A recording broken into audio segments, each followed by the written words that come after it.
Este tutorial son unas cartulinas de colores de 9×9.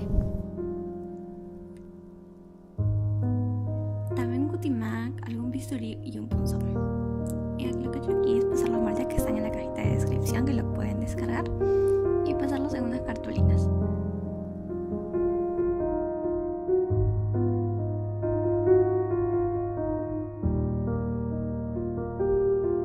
En el bisturí y la caladora vamos a ir calando las figuras.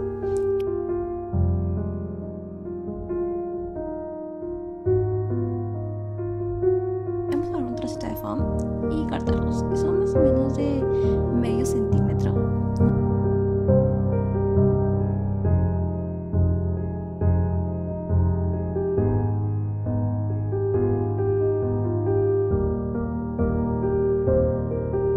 Vamos pegando los tachitos y recuerda ir aplastándolos para que se peguen. He puesto otros tachitos por debajo para que logren soporte y ir pegando todas las piezas que siguen.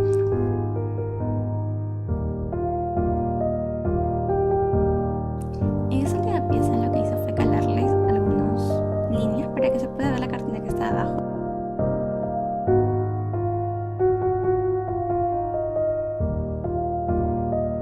Aplastando con mucho cuidadito para que se quede pegado. Ahora hay una cartulina blanca, lo he hecho a la altura de los ojos y pegarle las orejitas.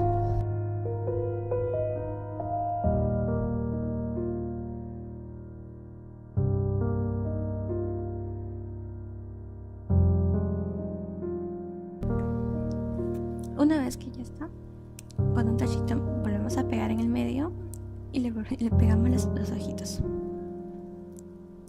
Y volvemos a aplastar con mucho cuidado para que no se salga.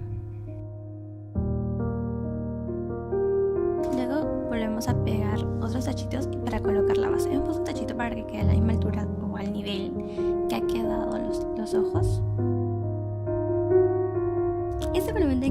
Recordé que me había olvidado poner los ojos, así que hice unas pequeñas marcas donde van a ir los ojos, que son otros circulitos negros cortados. Y tuve que sacarlo y volverlo a pegar. Y ya está. Ahora, para hacer los rubores mezclé un poquito de acuarela y los he ido puesto de poquitos. Con otros tonos de acuarela marrones claros he ido difuminando los bordes de